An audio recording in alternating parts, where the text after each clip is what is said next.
everyone. I welcome you all to our YouTube channel 7 Islands PMS, where we dive deeper into the exciting world of capital markets. It's a fascinating journey and we are excited to have you. In this video, we will talk about the IPO process then and now. The story of India's IPO market started in early 60s. But IPO's fancy gathered momentum after Reliance Industries IPO came into existence in 1977. The concept of public limited company and public partnership became popular. During this time only, the then ruling government forced multinational companies to dilute their equity by issuing shares to the Indian public.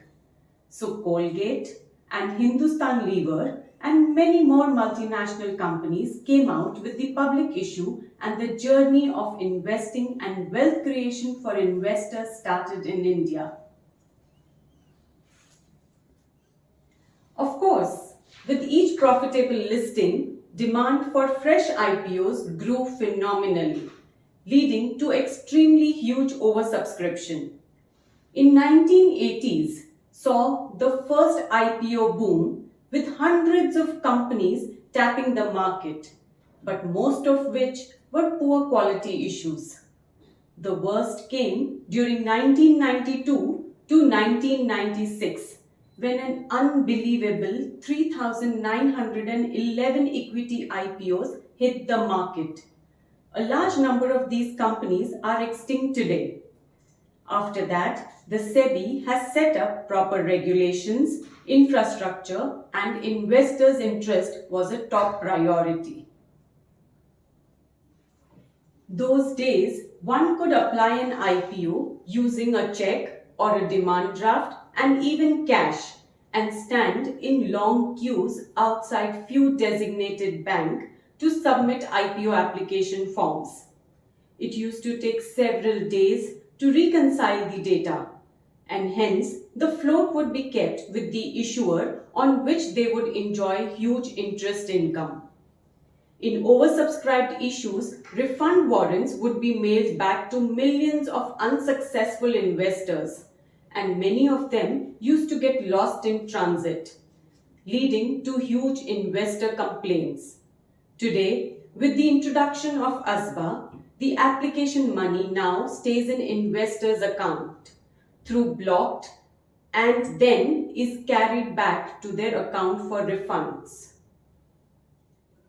Besides facilitating early listing, this has resulted in huge cost savings for issuers and almost negligible investor complaints. Gone are the days when every issuer had to wastefully print lakhs and crores of application forms.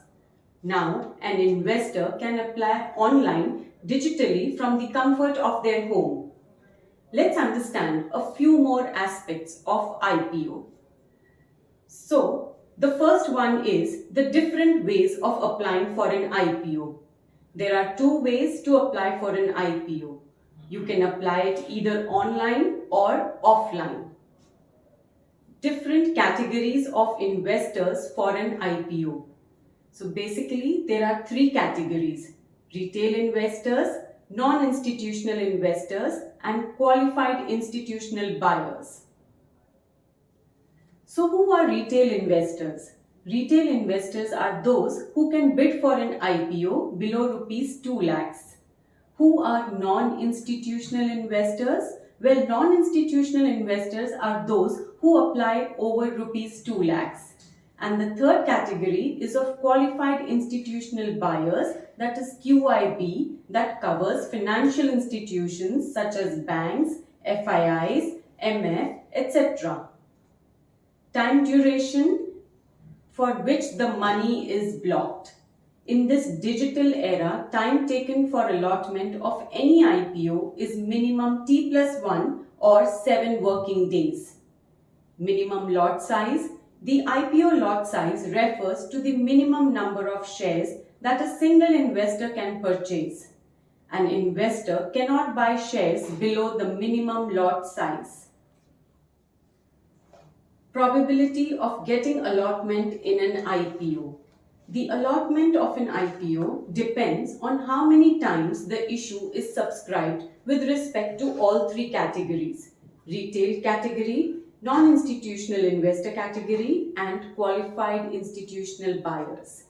IPOs are the barometer of a country's economy, and the common point then and now is the wealth creation journey of Indian investors by investing in an IPO. I hope you find this video informative. Kindly like and subscribe for further updates on capital markets. I'll see you soon. Thanks for watching.